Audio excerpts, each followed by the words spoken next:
Go, and then this driver just, I don't know, outbrakes himself. I'm not too sure. There's gonna be a lot of frustrated drivers here. I could see that as we head down towards turn 1, and the Spaniard just absolutely launches it. And I could see what was going to happen here. I could see it was going to go 3 wide, so I'll back out of this completely.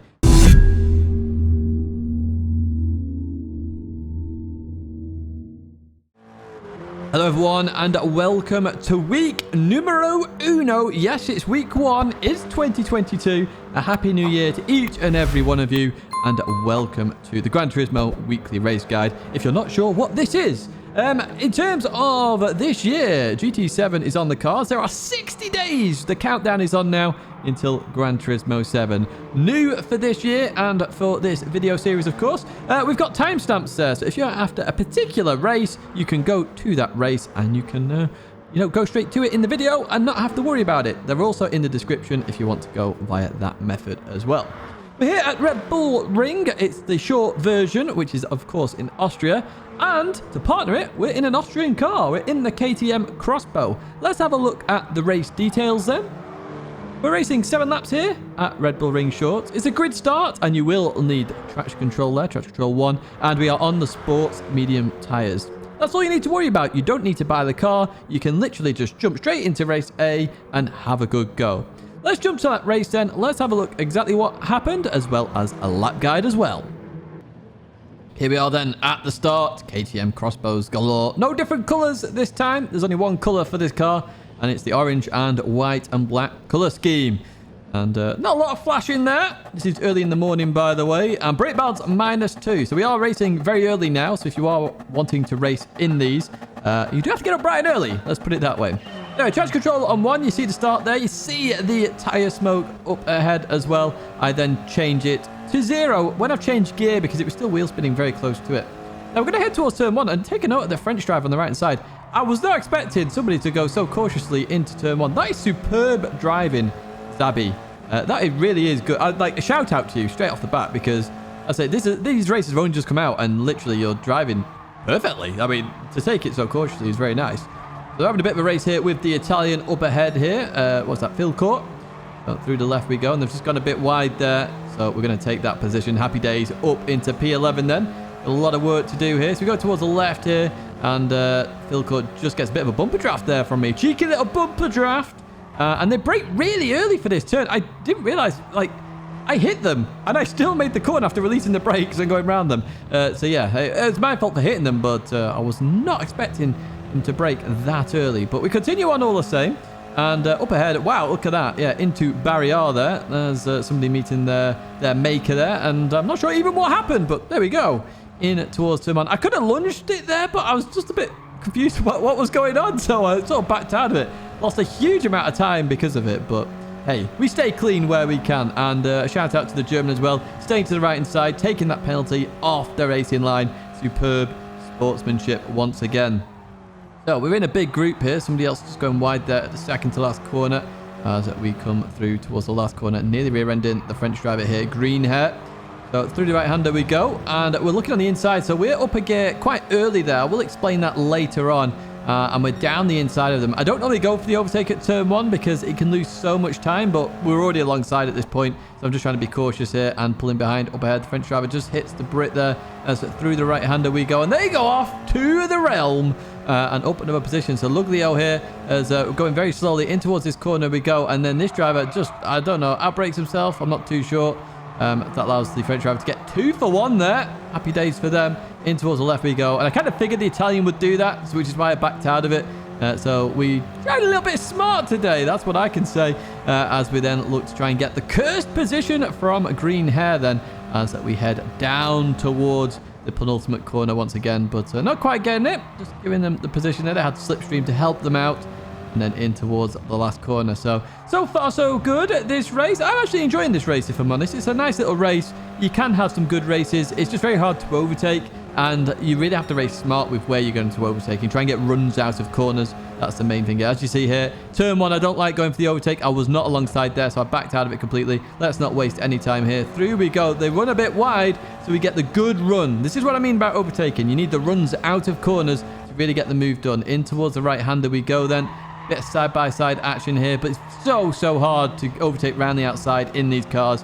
So we are up into the cursed one then as we go through the left-hander. A little bit of a short shift there. I will explain that. Don't worry. Track guide is coming as we head down towards the last corner then. Through we go in 4th gear. They run a little bit wide there. Up ahead did the Brit just off the red and white curbing, and that's going to result in a 0.5 second penalty. So do be careful of the last corner and the first corner in terms of running wide. And once again, a shout out to this Brit here taking the penalty off the line, off the racing line.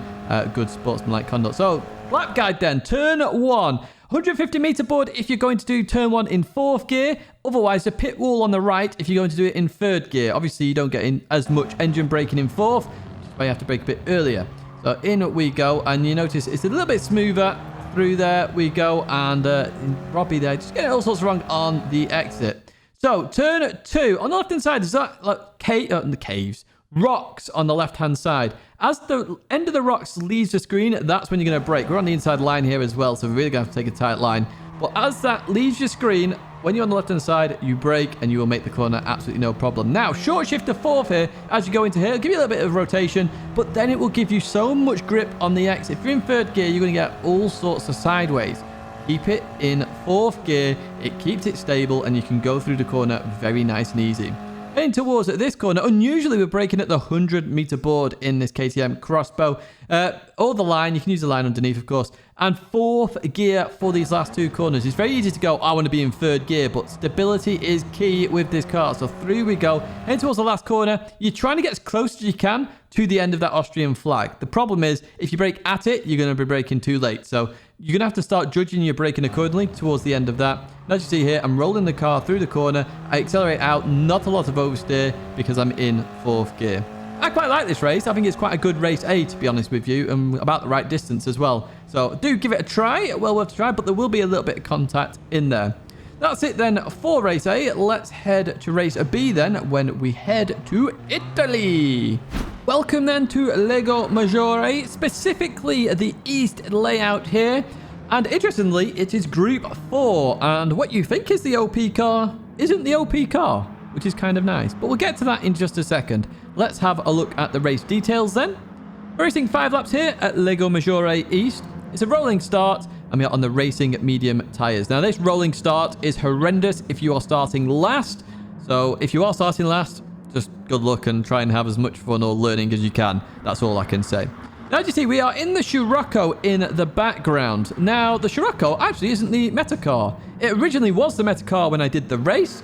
However, the leaderboards have all been updated, and now the 4-wheel drive cars are up there. But you can still race the FF cars if you want, and it doesn't mean the lap guide is null and void. That's still helpful. Thank you so much to Lex9999 from Driver's Room for the livery. Do check them out if you're after a livery or another good community in Gran Turismo.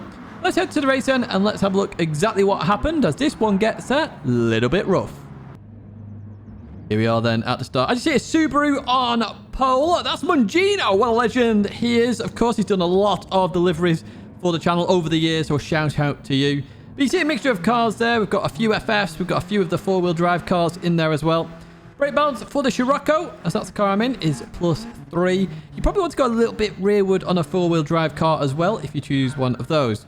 Now look at this for a silly starting point. I mean, my word, what a stupid place to start. I don't know why they haven't tested that. Honestly, it's frustrating to say the least. Even so, we're going to get on with the lap guide, of course, because it's race B and we've got to catch up. So here we go. Heading towards turn 1 then. You can either use the blue van, but you have to brake after the blue van in the FS, but you got to brake before the end of the fence. It's why I've highlighted both those sections there. As it leaves, you're then going to drop down to 3rd gear. Now, as you come through here, you're going to be dropping to 2nd gear, and then you brake just as that white bit on the right side is going to leave your screen here. As you can see, I started braking as we continue on. You want to get on the inside as best as you can, and short shift to 3rd in an FF car, because otherwise you'll get lots of understeer and lots of wheel spin as well. So through here, you want to lift off a little bit, get towards the left-hand side, and on the right-hand side, there's the orange barrier there. As that leaves your screen is when you want to brake and you want to turn in. You can cut quite a lot of the inside of the curb here, and it will help you round as well. Try and do that as best as you can, and then continue on through. We're going to catch the French driver here.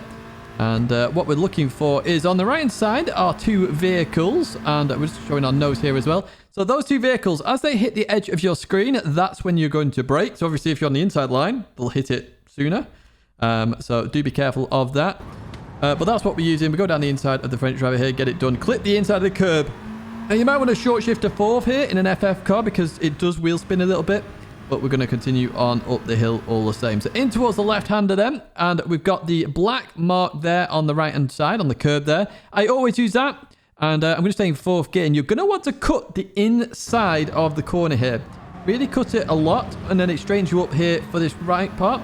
Now, you want to stay on the red and white curbing, but cut it as much as you can. You may have to lift through this final left if you've got it slightly wrong.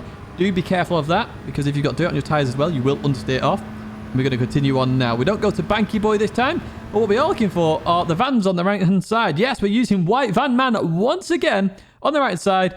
As that white van goes to leave your screen, you're going to brake, and then you're going to drop down towards second gear, and you want to cut the inside here. The sausage curb can help you around a little bit, and we're going to continue on. Right, now it's time for some action. So up ahead, we've got lots of cars having a fight, and we just see a Spaniard there go completely off, and they come back on the circuit. A little bit of a tap there on MB03, and then they get into a three-way here. The French driver goes off there, Nano.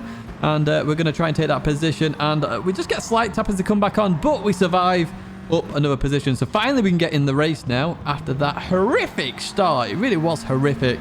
And yeah, we're going to continue on then down towards this sharp right-hander. Looks like MB03 on the inside then of the Brit there. Goes for the cutback in the McGann, but then there's a Spaniard in the way, and the Spaniard forces the Brit off there. I'm on the inside of the McGann. I get forced off onto the grass here. I survive it. Luckily, the Brit behind caught it as well. And yeah, we're going to settle down here. So I talked about dirty tyres through this section. You're going to see how much more I lift off here because I have dirt on the tyres. And I'm lifting, and then I go. Be careful of that. If you do get dirt on your tyres, you are going to have to lift a lot more. Going to head up towards the hairpin then, of course, dive central this corner as we go in there. It looks like Ill Nick just got punted from behind and punted somebody else. I've no idea who that was. It's unfortunate for that. So you can see it's getting a little bit rough as I described, and it's going to get a little bit more rough now as we head towards turn 1. So there's going to be a lot of frustrated drivers here. I could see that as we head down towards turn 1, and the Spaniard just absolutely launches it straight to MP03 there, and that punts Ill Nick as we continue on through here. Then the French driver just decides to lean on me throughout it, which was very frustrating. I don't know if the Brit was helping him there, UK Tombus, but yeah, thank you. So we sort of lose but gain a position. I don't know, it's just all getting a bit rough. Some of these are dirty moves. Some of them are just because it's so early in the morning, people getting used to it. But in that situation there, leaning on somebody like that, that is not good driving. That is not good racing. So we continue on up here then, in towards the left we go. And then the right. Oh, penalty there. So that's for cutting it too much. And the Brit there gets it slightly wrong there. So I do lift a little bit. I leave just enough for gap to come on. They're very well aware of where I was there as well. Good driving there from UK Tombus. And we're going to head down towards the hairpin then. In towards the braking zone we go. And the Spaniard once again goes deep. If you're going this deep constantly, you really need to adjust your braking because it's really bad driving at that point. And it can be seen as dirty driving. It really can. We've seen that about 4 times now from this Spaniard. And we are about to see it again. Spoiler alert. As we head towards turn 1. I was very well aware of this. So I kept on the brakes. I could see it happening. And I kept on the brakes a bit longer. As I say, I could see it happening. And it sort of saved me there. And I stay on the circuit. If you're braking like that much, you need to look at your driving. They did apologise afterwards. So I can only assume it was mistakes. But yeah. Calm it down a little bit. Anyway, we're going to the final lap now. We've got an interesting race here with Ill Nick 62 then. So they're in the RTZ. I'm in the Scirocco here. As we come through here, they take the inside line. So I'm thinking, right, okay. If I go for the late braking, it's not going to work here. So what I'm going to go is for a very wide line to come back. Because they're in an FF car. If I get a better run out the corner, I should be able to have that run towards the line then. And here we go. We have that run towards the line. It's getting closer. It's getting closer. It's coming down and down and down and down. And that is so close. And what is it? Yes, folks, it is 1,000th of a second we lost out by. Unbelievable finish there with Ill Nick 62. Race B, I do kind of like. You can have some good racing. Just be careful of some of the dives. Let's go to race C. We keep heading south then as we head to Croatia, as you can see. And we're at Dragontrail Seaside. Yes, it's the chicane of death. Now, an interesting one in terms of car choice, but we'll get to that in just a second. Let's have a look at the race details first of all. We're racing 12 laps here at Dragontrail Seaside. It's a rolling start, and again, an issue at the back of the pack in terms of that rolling start. Racing soft and medium tyres, both are required. ×2 fuel, ×6 tyres. That's all you need to know there. And let's start talking about that car choice then. So the Supra is currently dominating the time trials. However, in the race, it's very interesting because the FT1, which normally is good when the Supra is good, has better tyre wear. So you may want to pick the FT1 over the Supra. I went with the Supra because, as I say, it was dominating at the time, and as did quite a few people. There's a mixture of car choices in here, though. Big thanks to ATK_uncle for delivery. Thank you so much for that for the Supra. Let's head to the race then, and let's take a look exactly what happened. We are then at the start. Look at that, a Nissan GT-R. Shout out to that driver. There's actually two of them in this race. We've got a Porsche, we've got a Beetle. But then, as I say, the majority are Toyota Supras and Toyota FT1s. Now, brake balance, I'm actually on +1 at the moment, but I've put +2 there because I think that's actually the best brake balance for this Toyota Supra with this combo. As I say, look at this ridiculous start here. I whack traction control on very quickly because I'm starting on the corner. And that does save me here quite a lot of time because I do get a little bit of oversteer, but not as much as I would have got if I didn't put that on. And you can see in the mirror there, they're just gone, the people behind me, because they didn't do that. Anyway, we do catch up to everybody else here. We've got Ethan and Wind here fighting. I got a little bit deep there into that right-hander. And we're going to head towards the chicane of death because guess why? Yes, we have a victim. How is the victim? There's the yellow flag then. As we come through here, it's Scotty Man. There is the victim. Unfortunate there. See how many more of those we see throughout this race then. A victim of the chicane of death. There's going to be a lot of them this week.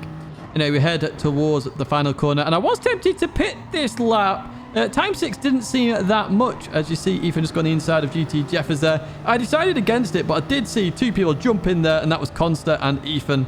But we continue on here, overtaking GT Jeffers then. Shout out to you. You said hello, and you're a fan. So, yeah, thank you for supporting the channel as we head towards turn 1 then, in towards the braking zone. It has a little look down the inside. We give just enough room there, and we're going to keep that position and just clip the curb on the inside. And we will go through a lap guide a little bit later on. And as you see, we're on the medium tyres here. So, here's some good driving here. GL Editing X. My word, this is superb driving. So you will have seen there, they were side by side. They realized they didn't have enough of an overlap and they weren't gaining on the car ahead. So they backed out of that into the chicane of death. That is superb driving. That is what you need to figure out here. As you go into that chicane, are you the leading car? Are you going faster than the other car? Are you going to be the lead car as you get towards the middle of that chicane? If you are not, back out of it, survive another day. Beautiful stuff. Unfortunately, they're lagging there. So I have to come in on lap 2. So I come in on lap 2, come in the pits, I come out the pits, and you can see Consta and Ethan up ahead there. They've really had a jump on us there. Plus 17 seconds in the pit stop, so that's quite significant in the grand scheme of it. But as you see, I've just gone to +2 now on the brake balance as well because I'm aware that I do have to look after those front tyres with the understeer. And yeah, we're going to advance quite a bit further on then to lap 4 in towards the braking zone. And MB03 there into Barry R there. You don't see that very often on that corner. But yes, I must have been on the inside a little bit too tightly. And well, yeah, met a good old friend there as we head into the S's. Now, the FT1, very good in the S's. This is where it's very strong in the fast-flowing corners. It's not as strong on the straights. It's where the Supra will dominate over the FT1 as we just overtake Wind then. So Wind was just ahead of us, obviously, before the pits. I'd made a couple of moves. So you can see the medium tyre is worthwhile staying on that little bit longer. There's also a GTR that came out in the distance as well there for R4M. I think that's R for that. So you can stay out a little bit longer. I would recommend staying out until lap 4, lap 5 sort of area if you're on those mediums, and then go to the soft tyres, and you'll see why later on. You see, Wind has stayed all over my trumpet here. Now, I was hoping Wind would actually stay behind until the start-finish straight, but Wind goes for the move then down the inside. So I always, at this point, I'm going for the wide line, because all I'm going to do is just going to go for the run and go straight back past. Now, really, should I have let them go? Yes, no. At this moment in time, I knew I was going to have such a run. I'm not wasting time bumper drafting. I'm just going to go clean on by. There's lots of racing up ahead, and being that lead car, I may gain an advantage. But we'll see how that goes later on. So we go clean through then and in towards the braking zone once again. So nice and easy. And I think if Wind had waited till start finish straight, would have got by and actually probably would have cleared me. Yeah, we don't really lose that much time, but they still race him. So I'm going to come through here. Now I'm going to look at Wind behind, and Wind had gone for the move, not gone for the move, but had broke quite late on the previous lap on that corner. So I sort of guessed that Wind would go for the move there. Did just tap my rear there into the corner. Did apologise for that after the race, of course. And I really should have backed out of that. I have no idea why I went side by side there. That was stupid of me. But yeah, Wind just tapped me there, so went a little bit deep, and that forced Wind to go a little bit deep as well. But we continue on. We didn't lose that much time. We can still see the battle up ahead, and that's what I'm aiming for in the grand scheme of it. Wind has, of course, the fresher tyres as well. So in to the braking zone we go, and MB03 goes for the move on Bad Boy GT5, and I know Wind will want to get past both of these being on the fresher tyres, and it was nice knowledge to have that as I was heading towards this battle, knowing that if I could follow Wind through, I would gain 2 positions here, because Wind is in the car with the better tyre wear and has better tyres. You know, it's the double combo, the double whammy. I knew Wind was going to go for moves as hard as he could here, heading down towards the sharp right-hander here, the hairpin at Dragontrail Seaside. So on the inside with MB03, and a little bit of a tap there, just a little bit deep by MB03. Wind goes for the double move then. Gets it done. Beautiful move there by Wind, although I've not really benefited from this at all, as Wind goes a little bit defensive through the chicane. And again, just backing off here, dirty air, very significant through here. And we're going to continue on then. So what can we do here then? I had no idea what strategy Bad Boy was on, but I knew MB03 come in the same time as me. As we head down here, Wind defending, MB03 on the outside. So at this point, I'm just going for the wide line in again. Try and get a good run out the corner and hopefully benefit somewhere here if I can. So a couple of cars going into the pits. We've caught up to the back of the pack on some of these as well. So here we go. Got 2 Supras, 2 FT1s. They're in a line. I go towards the right. MB03 also goes to the right. So Wind going defensive here. And I could see what was going to happen here. I could see it was going to go 3 wide. So I back out of this completely. Completely back out of it, because I know what I want to do here. So our MB03 goes a little bit deep, comes back on, taps Wind, taps Bad Boy, and I'm not going to get 1 position. I'm not going to get 2 positions. But it's a buy 1, get 3 positions there. So buy 1, get 2 free for us. So we got all 3 positions. Happy days. And unfortunately, there, a little bit of a tap. That was just because MB03 had dirt on their tyres there. But yeah, 3 positions. If you can read a situation, it's very well worth doing and backing out and trying to get the reward from reading it. Anyway, lap guide time, turn 1. I was using the orange barrier on the left-hand side. Some people want to use the curb still. I was using it on the left-hand side, and as my tyres were getting more and more worn, I was just getting it a little bit earlier on the orange barrier to where it ends. Clip your tyre on the inside, on the right-hand side. Be careful on exit of oversteer, because it's a little hill, crest of a hill. You just have to be careful.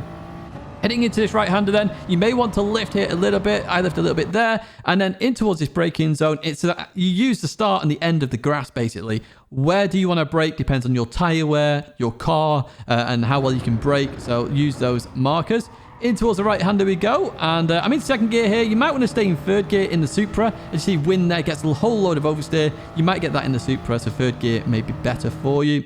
Heading in towards the S's then, we use our common brake marker here on the left-hand side. It's the orange barrier there.